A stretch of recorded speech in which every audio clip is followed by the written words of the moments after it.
Coming up on Theater Talk.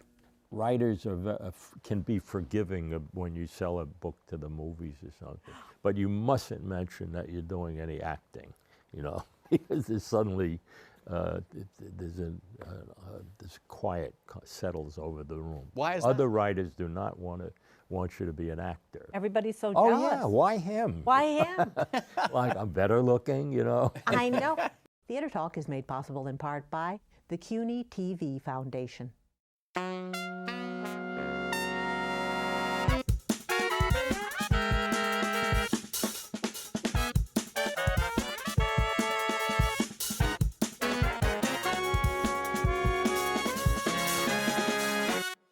From New York City, this is Theater Talk. I'm the producer, Susan Haskins. And I'm Michael Riedel of the New York Post.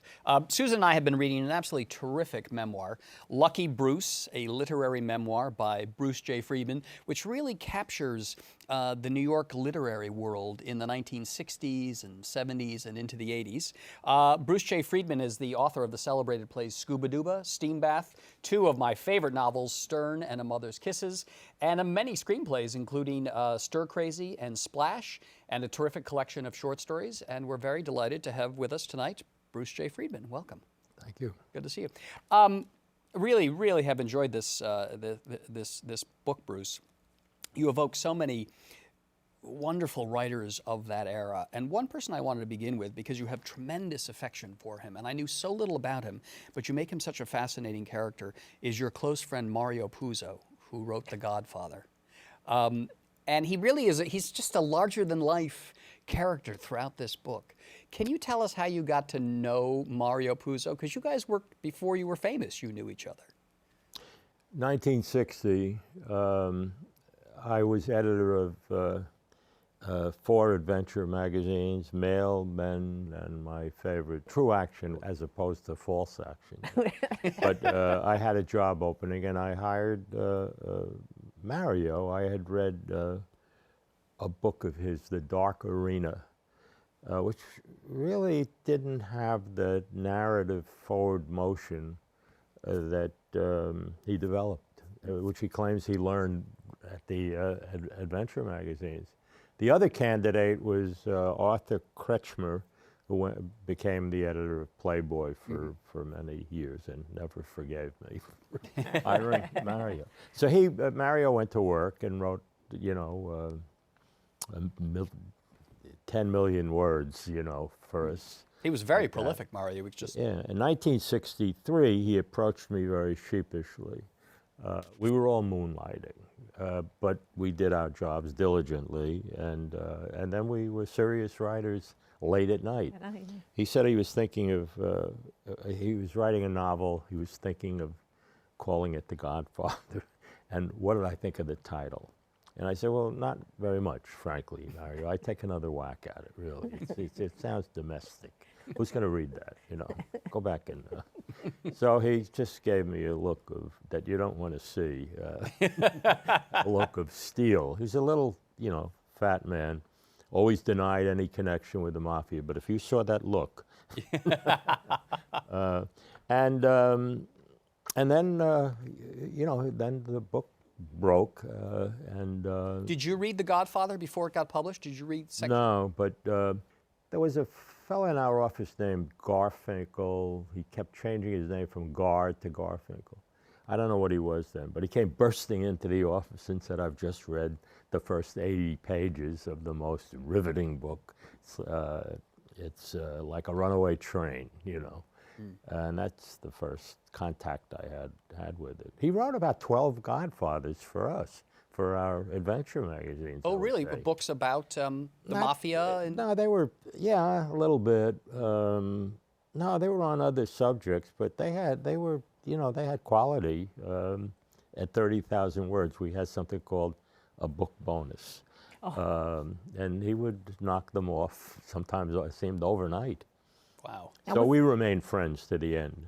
Was Godfather before or after you wrote Stern, which was your book? I had written novel? Stern. Yeah. So you were the first of all you guys in the magazine world to kind of break through, wanting to be the novelist? You were Yeah, it was sort of mystifying. What was I doing there, you know? Still doing this job. Gloria Steinem, for example, was poking around at the time. wondering what this was, you know, how we could do these schlock magazines, quality schlock, and also be serious Well, you were writers. supporting a family of 4, right? You make much of yeah. Yeah, right, right. So Stern, they said, was heralded as the first Freudian novel, or what was it that they said about it that you wrote it, and then that you told you had the greatest analysis of a Freudian character? Well, yeah, there was a celebrated psychiatrist who knocked on my door in Great Neck with tears in his eyes. You know, it was a pilgrimage, and he said, "Your analysis of the male pregnancy fantasy is extraordinary. No one has ever written, you know, with such depth." And I didn't know what he was talking about, actually. I had absolutely no idea of what he was saying. I read a little Kraft Ebbing, you know, for the naughty parts. But no, I had no background, but it was a big hit with, the book was a big hit with psychiatrists.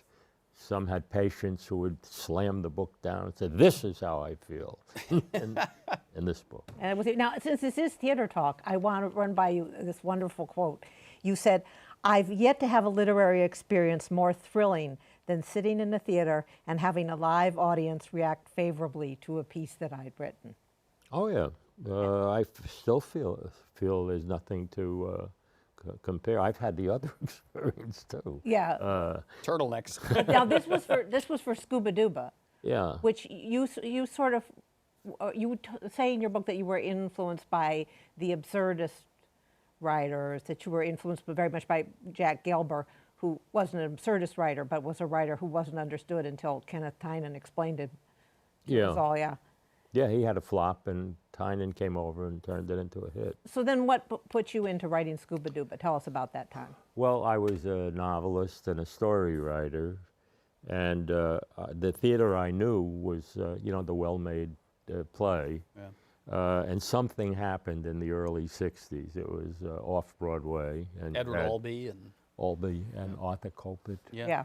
And Jack Gelber and Machinal, I remember. And this was all terribly exciting to me, to see theater turned upside down, you know.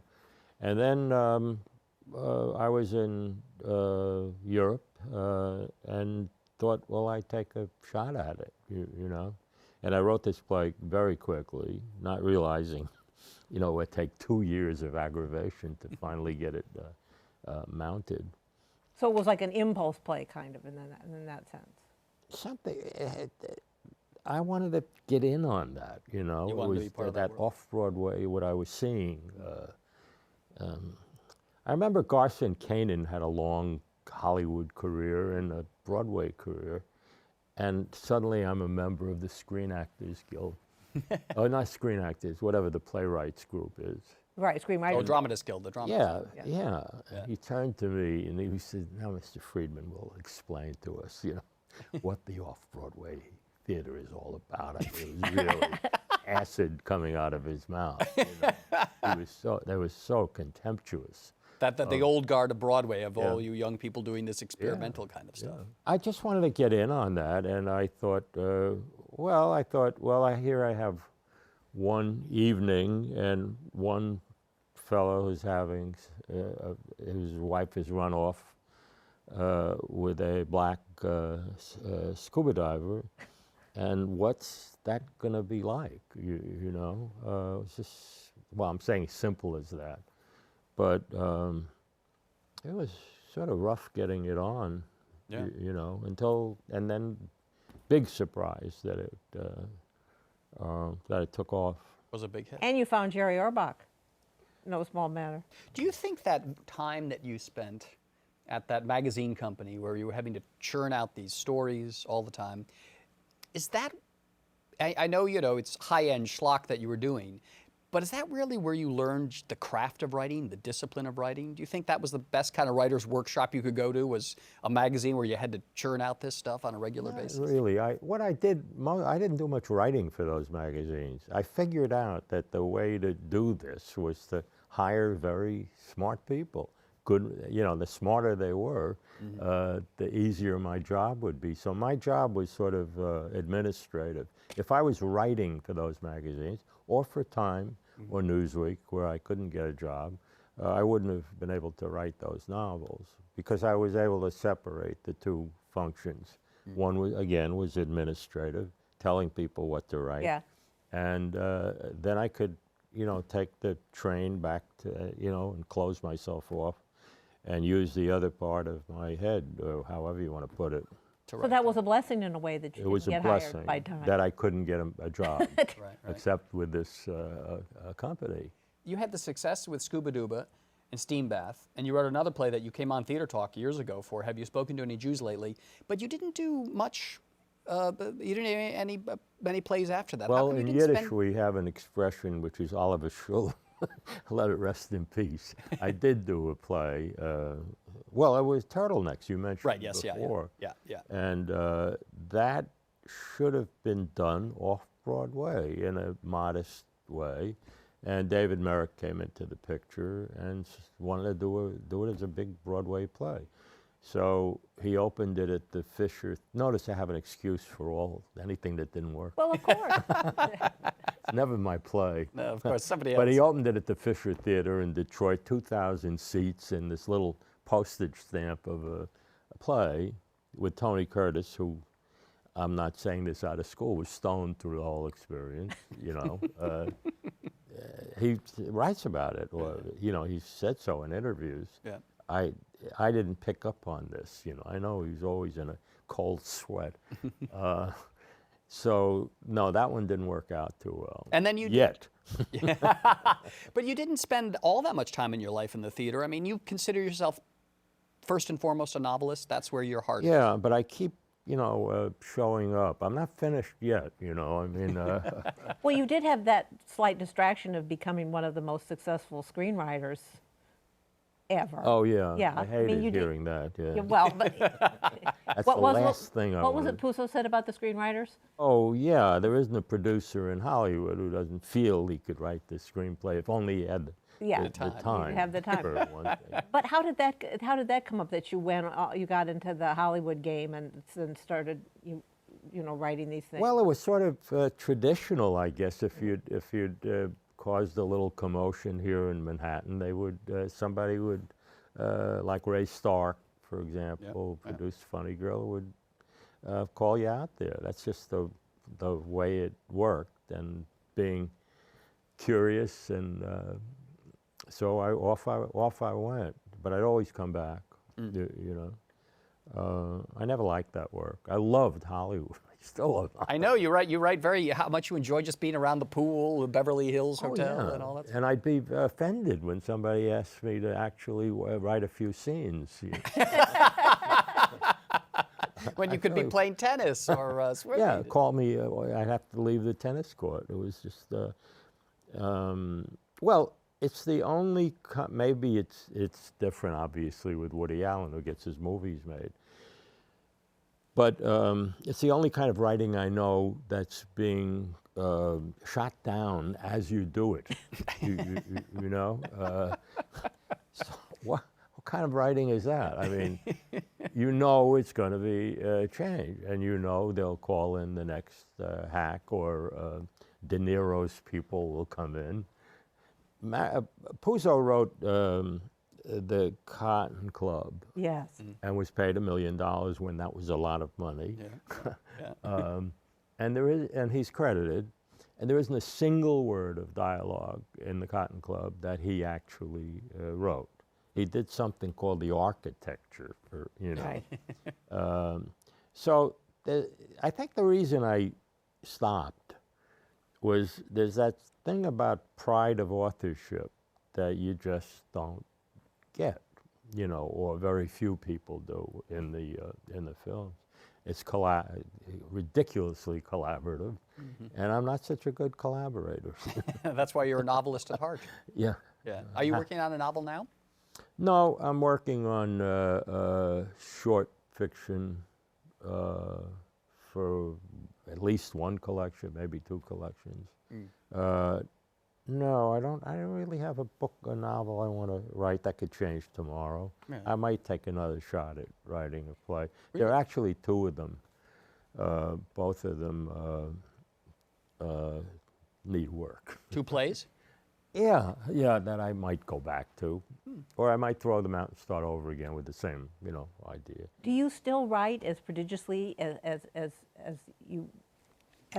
I mean, it's so impressive. You detail in this book how, in spite of your being an editor, then going on, you had a family, you had a divorce, you complain of being the lonely guy, but you seem to have a lot of women, and you're having a good time, and yet your output of writing is remarkable. That you seem to, you were so disciplined in getting it out. Hasn't really stopped, Yeah. particularly.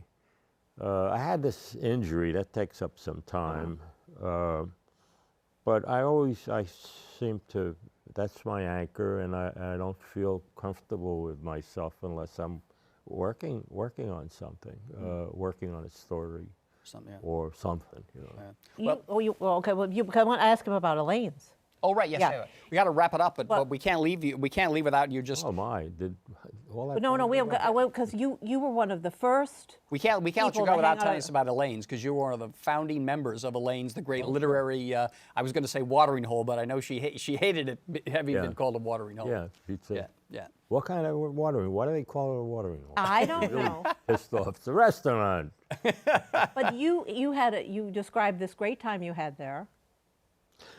Yeah, I was Jack Richardson, who was going to be the hope of the American theater at one point. Yeah. A wonderful writer, but he had two flops, 2 plays that opened and closed quickly and never wrote again. But he's the one who brought me in there in 1963 or 4, and I needed a place to go. I had a marriage that was breaking up like an ice flow,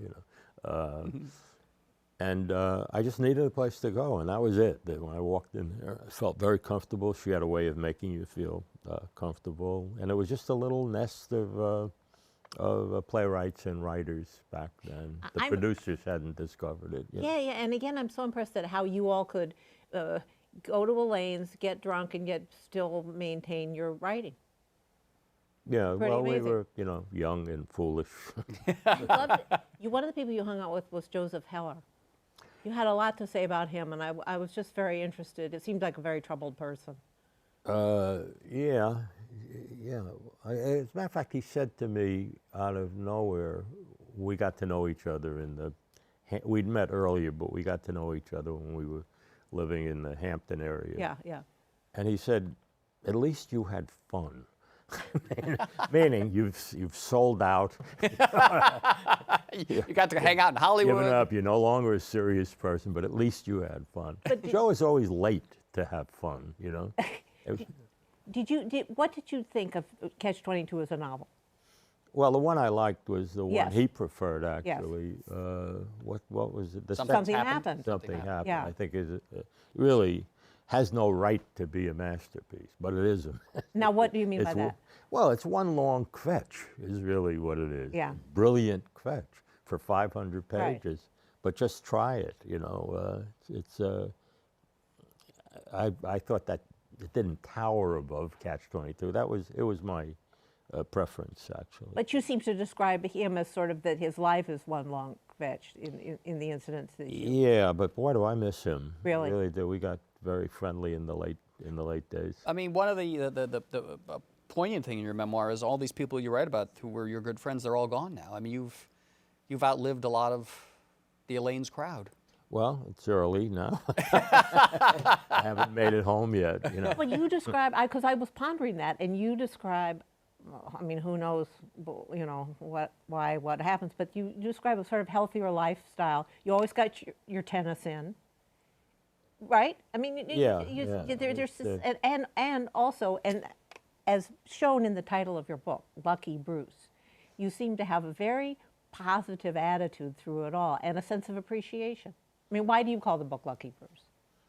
Well, I don't know if it's such a good idea because, I was sort of invoking the wrath of the gods. I started to get unlucky the second the book was published. Oh, is that when, because you had the accident? Was that? Yeah, I had some problems with my health after, Yeah. as soon as the book came out. Right, just when We'll show them. Oh, we'll show them, yeah. But there always is this sense of, that throughout the book, and it gets this wonderful, you tell these wonderful stories about everybody, that there's this wonderful sense of your appreciation.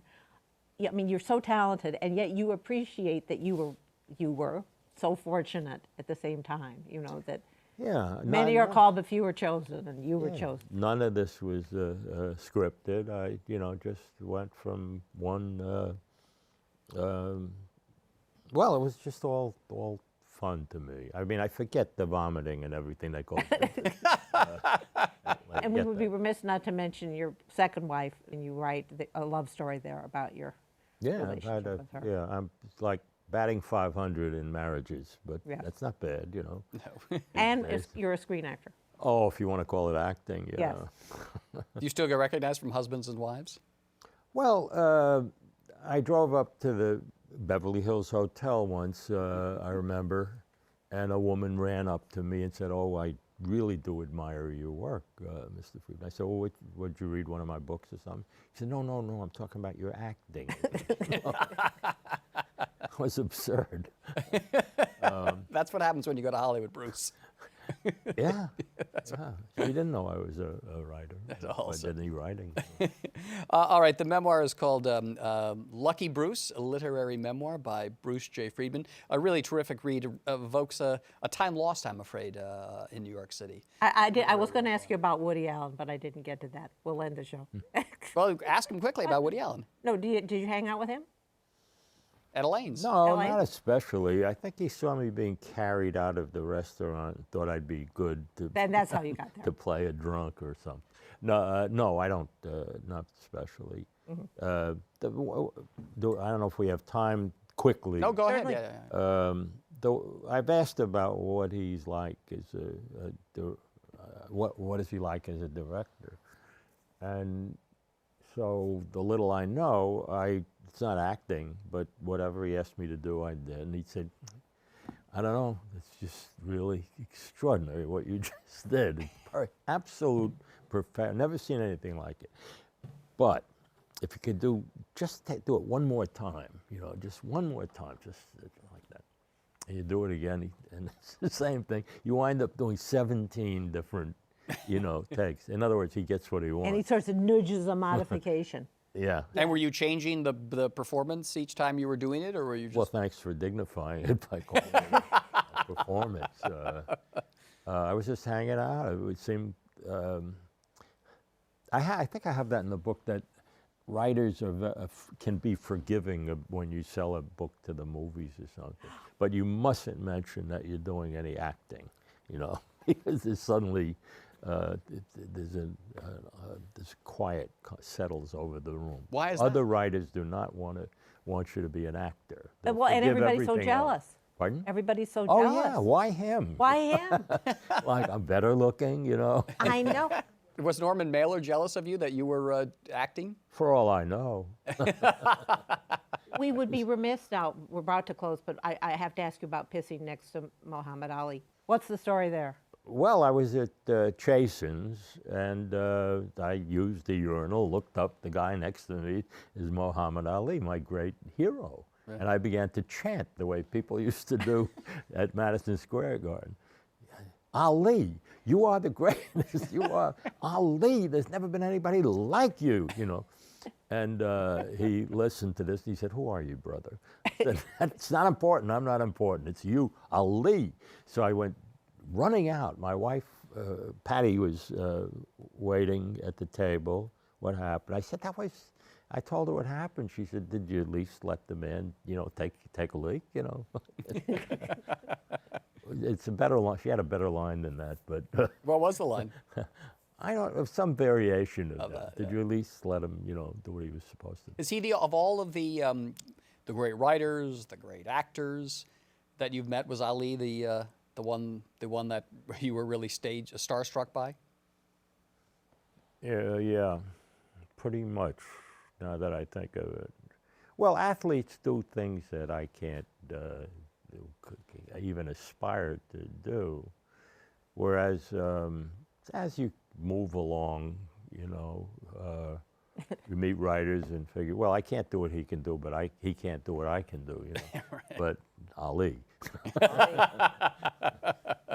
That's right. Okay, the book is called Lucky Bruce, a literary memoir by Bruce Jay Friedman. Terrific, terrific book. We've enjoyed it very, very much. And thanks for being a charming guest on Theater Talk. Oh, yeah. And if those two plays work out, we'd love to have you on to talk about them. Absolutely. Okay, well, I'll go right to work. Or we'll revive, we could revive Scuba Duba. That's right. Yeah. Has there ever been a revival of Scuba Duba?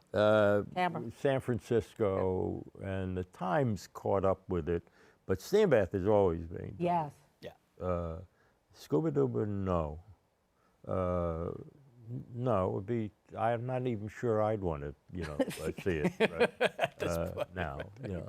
Okay. All right, Bruce Jay Friedman, thanks for being our guest tonight. No, thanks for making me relaxed. You know. Anytime. You can sign up for viewer updates at theatertalk.org. Or you can Twitter us.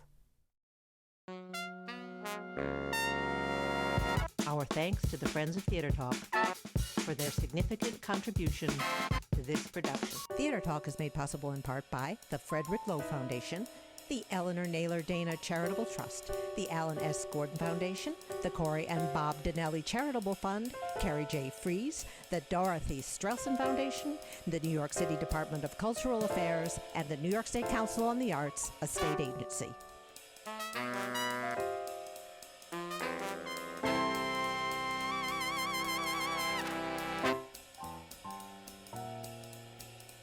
We welcome your questions or comments for Theater Talk. Thank you and good night.